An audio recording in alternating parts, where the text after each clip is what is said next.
This is Nick. This is Jack. It's Wednesday, April 5th, and today's pod is the best one yet. It's just such a T-boy, Jack. Big news for the pod. Nick is moving. Yes, I'm moving. From San Francisco to San Francisco. We're going down the street. Yetis, if you're walking through Pacific Heights and you see someone pushing something, that's me and my wife. His proximity to the Presidio is prestigious. It's fantastic. Jack, first story for the pod. What do we got, man? NCAA Women's Basketball Championship nearly doubled its previous ratings record. Because finding viewers is like finding Nemo. It's all about storytelling. For our second story, Apple just launched a classical music app. Jack, can you repeat that one for us, please? Apple just launched an app for classical music. Because you can't get a handle on your handle. And our third and final story is Jamie Dimon. Jamie! He just published his annual shareholder letter all about the economy. So Jack and I whipped up a takeaway on Jamie Dimon's takeaways. But before we hit that fantastic mix. A wonderful mix of stories, man. No one else is doing this mix. Wait, quiet for 1 second. Yeah. Do you hear that? Wait, Jack, shh. Is that what I think it is? Is that my houseplant talking to me? That's your houseplant, man. It's talking to you. Yetis, get this. A new study published by Cell Journal says that plants make noises, especially when they're stressed. We repeat, when you clip a leaf, that stem shrieks. Your succulents can scream. Your snake plant, it is squawking right now. The study found that plants emit high-pitched ultrasonic sounds when they're stressed out. What we're saying here is not enough water. Your cactus starts crying. Too much sun, your sunflower starts hollering. Here's what scientists discovered. A stressed plant may be warning other stressed plants nearby. It's like a 911 phone call, but for flora. This is the emergency line, but for photosynthesis. These plants, they actually make noises that are the same volume as human conversation. This was kind of the shocking thing for Jack and me. But the plants' noises are so high-pitched, we humans can't hear them. So Jack, can you can you water on the bad news for us here? When you forget to water your fiddle leaf plant, the figs start freaking out. Yetis, if you just chomped on arugula, that arugula let out an ultrasonic ouch. But there's good implications of this study too. Yeah, because we can use this knowledge to better care for our crops. We can literally hear watermelon plants ask to be watered. And you can water that watermelon, and then ipso facto, you get more watermelon. So Nick, this brings to bear the age-old question. Yes, Jack, if a tree falls in a forest and no one is there to hear it, did that tree make a noise? No, it didn't make a noise. It shouted. Ouch. I just hit the ground. Jack, wait 1 second. Did your plant just pull a hammy? It just said, let's hit our 3 stories. 15 years before this song, 2 boys from the Northeast met in the dorm. They had an idea that caused a cultural storm. It's the best one yet, but the best is the norm. Jack, Nick, that's it. I don't even think they need to practice. 50%, that's a fat tip. T-Boy City on your list. If you know, cause we ready to go. We can't wait no more, so just start the show. Start the show.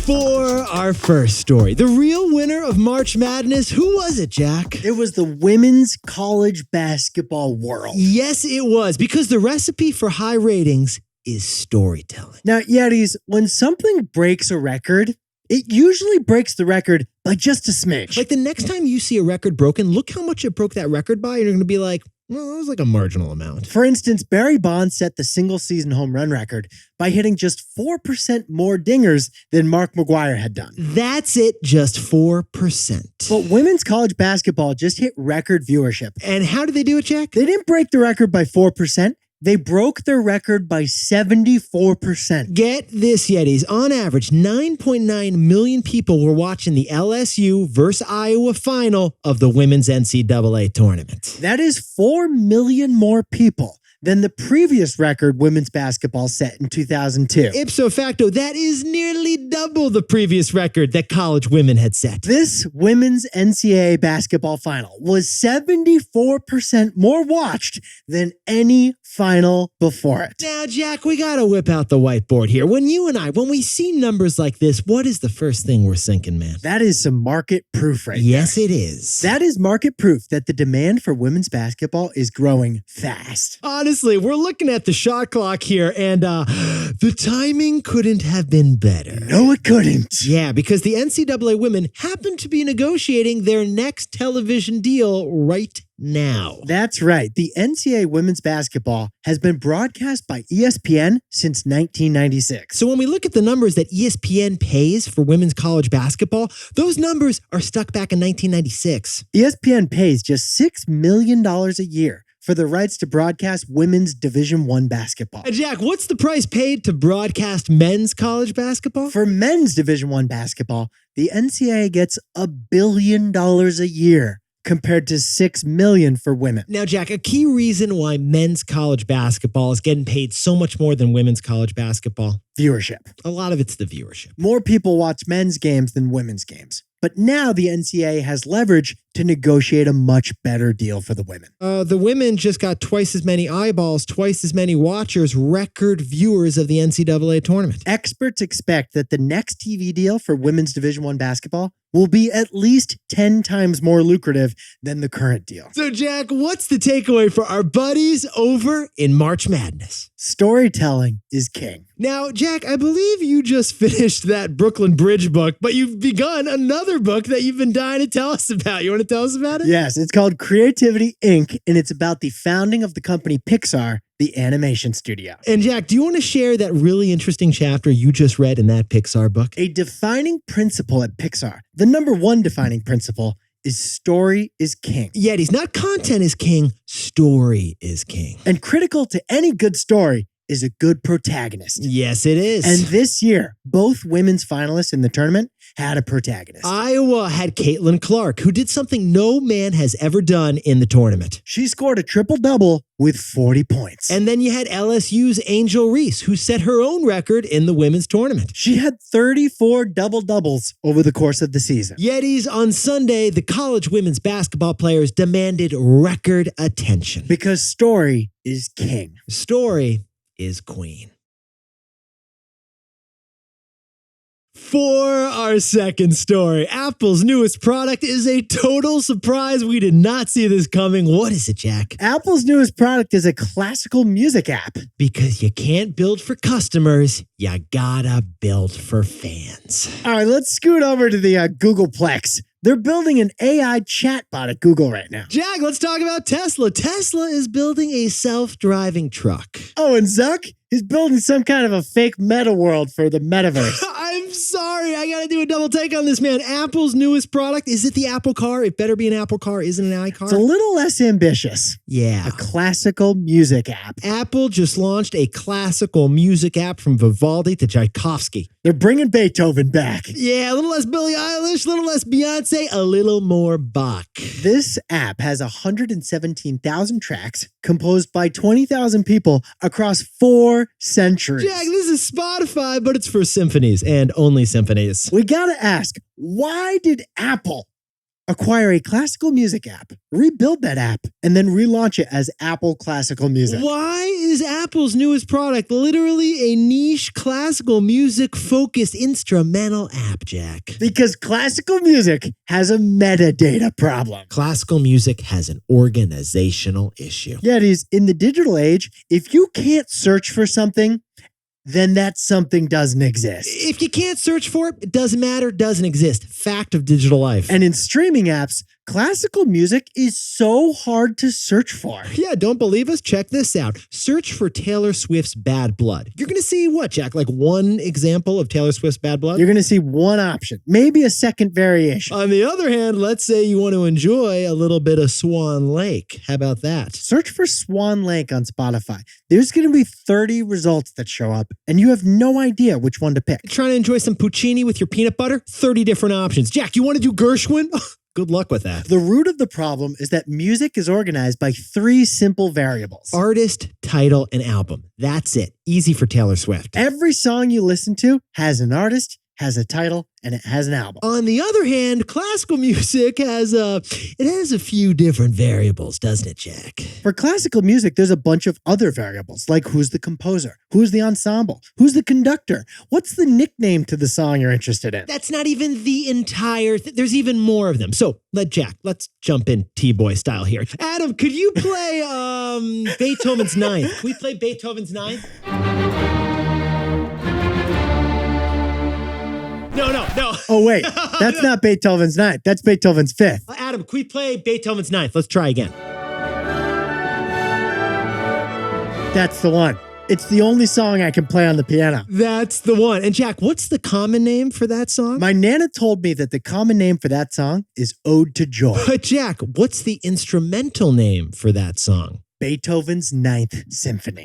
I'm sorry, but Jack, which musical key are you listening to that song in? Because there are different options. You can do A minor or C major. Concerto or sonata, which version? Also, which symphony is playing that song? Are you listening to the track by the Berlin Philharmonic? Or the London Symphony Orchestra? Or the Cleveland Lakeside Volunteer Symphony Orchestra? Or the Benevolent Police Association of the Second District? Don't even get us started on operas, people. Yeah. Is it a matinee that this was recorded, or is it an evening event? There's a whole different set of variables and a whole different bunch of track options. If you're a classical music fan, it is so hard to find the music you want on the streaming apps. You just can't search for it. So Apple made a new app. So Maestro, what's the takeaway for all our buddies who build products? Apple isn't building for customers. It's building for fans. Now look, Yetis, Jack and I gotta have a little confession with you here. Jack, you want to share it? We hate the word customer. We do. We hate when people describe their buyers as customers. It's like so transactional, so emotionless, so cold, so clinical. The goal is for people who use your product to love your product.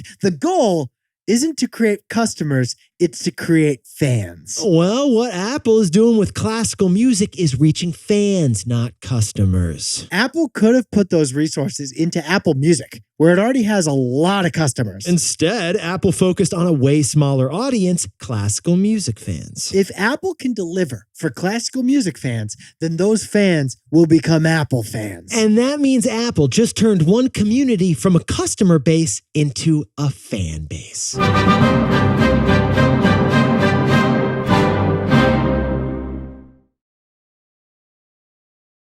And now, a word from our sponsor, Robinhood. The beauty of American finance, it's that your money works for you. If you have cash sitting in an account, the financial institution should pay you for it. Yeah, but not all do. Like some accounts won't pay you anything for your cash. Robinhood will pay you for your uninvested cash. In fact, with Robinhood Gold, your money will work hard for you, generating 4.4% APY, one of the highest rates. For $5 a month, Robinhood Gold sets no limit on how much cash you can put in, and you can invest or withdraw anytime. Terms apply. To get started, go to Robinhood.com/TBoy and get your first free stock. That's Robinhood.com/TBOY. Certain limitations apply. Rate is subject to change. All investments involve risk. Robinhood Financial LLC, member SIPC. Robinhood is not a bank. For our third and final story, Jamie Dimon just published his annual shareholder letter about everything in the economy. So Jack and I whipped up our highlights. And Nick and I learned the same lesson that Jamie's daughter learned 14 years ago. Okay, Jack, can we toss on the suits and just call it like we see it? Can we just say this, man? There's only one bank that matters in America right now, and it's JPMorgan Chase. JPMorgan Chase. JPMorgan Chase, it was always the biggest American bank, but now it is the extra biggest. It's nearly twice as big as Bank of America. It is nearly 3 times the size of Wells Fargo. It is more than 4 times bigger than Citibank. Don't even get us started on the lifts. We broke the calculator on that one. Goldman Sachs, Goldman Snacks. JP is eating spreadsheets like a sack lunch. JPMorgan Chase is led by Jamie Dimon since 18 years ago. Oh, can you share that other context you wanted to sprinkle on, Jack? He's the only big bank CEO who's been through both the 2008 financial crisis and the current Silicon Valley bank crisis. Great head of hair. He is the Warren Buffett of banking. He's the Sigmund Freud of finance. He is the Beyonce of the leveraged buyout. And he writes a letter for us to read once a year. So we read it. We read the JP Morgan shareholder letter for you. And here are our top 4 observations from JP Morgan's annual shareholder letter. First observation, it's all about the data. It's the data. Data. That was the number 1 most frequently used word in the letter. 27 times with Control F. Data, it's the oil of the digital economy. And Jamie said that JP Morgan has identified 300 use cases for artificial intelligence that are in practice already at his bank. Okay, observation number 2. Jamie thinks that Silicon Valley Bank was avoidable. He said the problems with Silicon Valley Bank were hiding in plain sight for all of us to see. Basically, SVB's management blew it, but regulators should have stopped them sooner. The third observation about Jamie's letter, they're worried about Walmart. Jamie Dimon noticed that Walmart has 200 million customers in their stores every single week. Forget Wells Fargo. JPMorgan sees Walmart as a potential competitor in banking. And the fourth and final observation from the Jamie Dimon letter, the weather has improved. Remember in last year's letter, Jamie forecast an economic hurricane? It was really kind of nerve-wracking. It was a kind of dark letter last year. I remember it well. Well, he was kind of wrong about that forecast. So this year, he says the weather's pretty good for the economy, but there's storm clouds ahead. You can wear shorts, but grab an umbrella just in case. So, Jack, what's the takeaway for our buddy Jamie over at JPMorgan Chase? What is a financial crisis? It's something that happens every 7 years. Yet he's back in 2009. Jamie Dimon's daughter came up to him and asked this question. Dad, what's a financial crisis? And Jack, what was Jamie Dimon's answer? It's something that happens every 7 years. That's what he said. It's something that happens every 7 years. What Jamie was saying is that in America, a major economic decline is inevitable. The U.S. economy, it has long booms and short, painful busts. If you zoom out, it's an upward line. Our economy and stock markets have always grown. But downturns inevitably happen, and that pain is often most felt in the financial sector. It's a helpful reminder from America's wisest banker. We don't know exactly what will happen with the economy, but also we kind of do. We kind of do. Jack, can you whip up the takeaways for us in C minor and try not to be flat on this one? You were a little sharp on that last takeaway. Dun, dun, dun, dun. The women's basketball tournament nearly doubled its previous viewership record. Because story is king. For our second story, Apple is playing Maestro. It just launched a classical music app. Apple didn't make it for customers, it made it for fans. And our third and final story is JPMorgan shareholder letter. They focused on data, Silicon Valley Bank, Walmart, and the economic weather. What is a financial crisis? It's something that happens every 7 years. Now, time for the best fact yet. This one sent in by John Killen Jr. from lovely Tampa, Florida. Push and play. Here we go. Phil Knight, Sonny Vaccaro, and Michael Jordan are three legends who changed the game of sports and fashion. Nearly 40 years ago, they created Jordan's first shoe deal worth $2.5 million over 5 years. Yetis. This led to the birth of the iconic Air Jordan sneaker line. Fast forward to 2022, and the Jordan brand generated a whopping $5.1 billion US in revenue. Their work revolutionized the sneaker industry and paved the way for the athlete brand partnerships we see today. If that interests you, the new Nike movie Air is in theaters today. You just whipped up a good takeaway. Are you trying to take our job, John? I think he's whipping up takeaways here. Not too shabby, John. Not too shabby. Also, if you like the movie and you like that fact, then you should read the book Shoe Dog by Phil Knight. Once I'm done with the Brooklyn Bridge and the book about Pixar, I will. Story is king. 3 stories is a little too much. Yetis, you look fantastic today. And wherever you are, walk over to that succulent next to you and say, HYHTBOY. And then say it's going to be okay. Have you heard the best one yet? If you know, you know. If your plant knows, it knows. Nick and I will see you tomorrow. Can't wait.